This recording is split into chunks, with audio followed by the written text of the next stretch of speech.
Halo Kumaha Damang, saatnya Anda menyimak Berita Bandung. Bersama saya Mehdi Hairi, sejumlah berita menarik akan kami sajikan untuk Anda. Berikut 3 berita utama hari ini.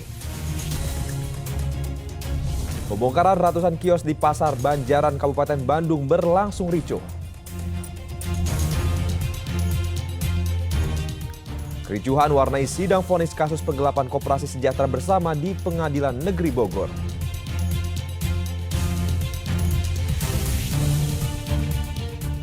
Dengan mengiming-imingi uang Rp2.000, seorang pemuda di kota Cirebon mencabuli seorang anak hingga berkali-kali.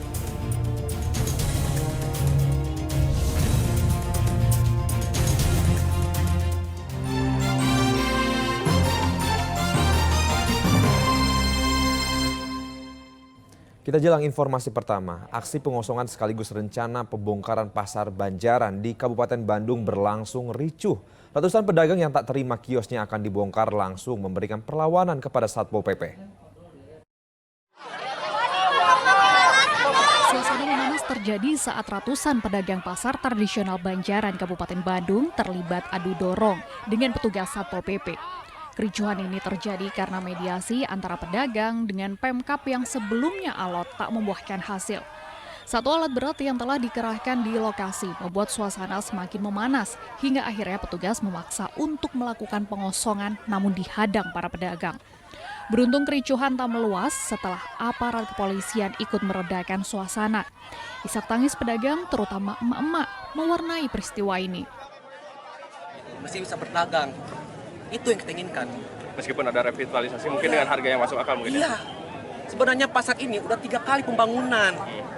Itu. Kalau sekarang masuk ke-4 berarti dari tahun 2099 sampai 2001, 2002. Nah, sekarang ini yang jadi keberatan adalah harga yang kurang signifikan. Permohonan penghentian ataupun tahapan ini ditolak juga dalam putusan pengadilan. Artinya kita tetap melaksanakan tahapan sesuai dengan schedule. Tapi untuk hari ini kita memang sekarang lagi melakukan upaya-upaya mediasi atau negosiasi dengan langsung dengan pembinaan kita Pak Bupati.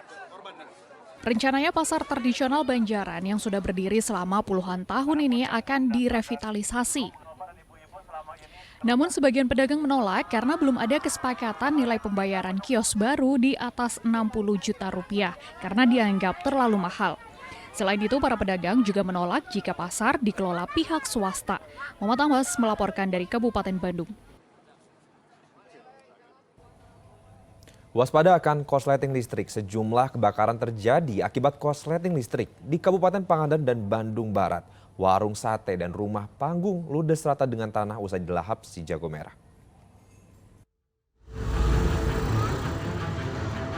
Api membakar atap warung sate Galunggung di Pangandaran. Menggunakan peralatan seadanya, warga mencoba memadamkan api. Tidak lama kemudian, mobil pemadam datang dan langsung memadamkan api yang sudah melalap bangunan belakang warung sate. Kebakaran diduga akibat korsleting listrik sehingga membakar atap warung dan merembet ke bagian lain. Kebakaran tersebut berasal dari korsleting listrik yang terdapat di kamar bagian atas. Kerugian jiwa nihil.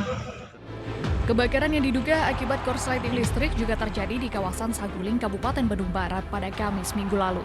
Tak ada sumber air membuat warga tak bisa berbuat banyak dan hanya bisa pasrah.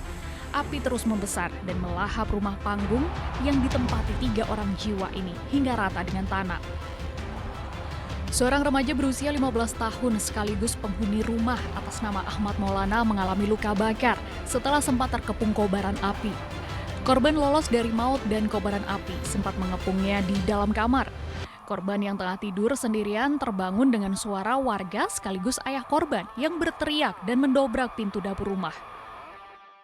Nah, saya mau masuk lagi, saya ditarik-tarik sama orang yang ikut nolongin gitu, yang ikut bantu.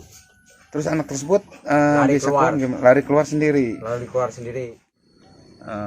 Api itu sumber api diperkirakan dari korsleting listrik.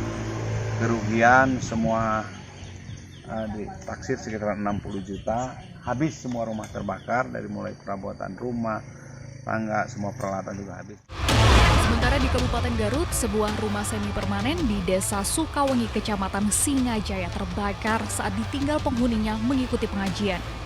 Namun keterbatasan peralatan dan rumah yang terbuat dari bahan mudah terbakar membuat api sulit dipadamkan hingga menghanguskan seluruh bagian rumah. Mau berangkat mengaji, lupa nggak memadamkan dulu si tungku itu. Jadi nggak tahu kobaran api itu dari itu mungkin lagi. Anak korban yang sakit lumpuh berhasil diselamatkan dari kobaran api. Diduga api berasal dari tungku pemasakan dapur. Kini ibu dan anak yang ditinggal di rumah terbakar tersebut tinggal di rumah tetangga. Eko Setiabudi dan Muhammad Abbas melaporkan dari Kabupaten Garut dan Bandung Barat. Satu orang tewas dalam kecelakaan truk terjadi di Tol Cipularang, Purwakarta pada Sabtu lalu. Diduga penyebab kecelakaan karena sopir truk mengantuk hingga hilang kendali. Kecelakaan truk terjadi di ruas Tol Cipularang pada Sabtu lalu. Truk yang dikemudikan Saiful Arifin oleng dan menabrak truk yang ada di depannya. Kondisi truk yang dikemudikan Saiful ringsek, sementara truk yang ditabrak langsung kabur. Diduga Saiful kelelahan dan mengantuk hingga kecelakaan terjadi. Akibatnya penumpang yang duduk di samping Saiful tewas. Dugaan sementara dari hasil interogasi kami kepada pengemudi, kemungkinan ini mengarah ke human error karena pengemudi lelah atau mengantuk seharian telah bekerja sehingga kurang istirahat. Korban dibawa ke Rumah Sakit Abdul Raja untuk divisum. Kendaraan truk diderek dan Saiful diperiksa di Satlantas Polres Purwakarta terkait kecelakaan yang terjadi. Zainal Arifin melaporkan dari Purwakarta. Arus kendaraan di ruas Tol Cipularang, Purwakarta menuju ke Bandung dan wisata Lembang, Kabupaten Bandung Barat terpantau padat. Akhir pekan jelang berakhirnya masa libur sekolah, nampaknya banyak dimanfaatkan warga untuk berwisata ke sekitar wilayah Bandung. Kepadatan kendaraan di ruas Tol Cipularang, Purwakarta terjadi dari arah Jakarta menuju Bandung. Di kilometer 82 Tol Cipularang, wilayah Jatiluhur, Purwakarta, kepadatan volume kendaraan membuat laju kendaraan sedikit melambat. Terlebih, banyaknya truk besar yang lebih lambat membuat laju kendaraan yang didominasi mobil pribadi dan bus angkutan penumpang semakin pelan. Momen akhir pekan jelang berakhirnya libur sekolah nampaknya dimanfaatkan warga untuk berwisata di sekitar Bandung. Kemacetan akhir libur sekolah juga terjadi di beberapa titik ruas jalan menuju kawasan wisata Lembang, Kabupaten Bandung Barat. Sejak Sabtu pagi sudah terpantau macet. Kendaraan yang didominasi mobil pribadi dan juga bus luar kota hanya bisa melaju perlahan akibat kondisi ruas jalan yang menyempit dan berbelok menuju beberapa objek wisata. Tak hanya di Jalan Setiabudi, beberapa titik kepadatan juga terpantau di Jalan Kolonel Masturi, kemudian Simpang Betrix, Jalan Panorama hingga Jalan Gudang Kahuripan.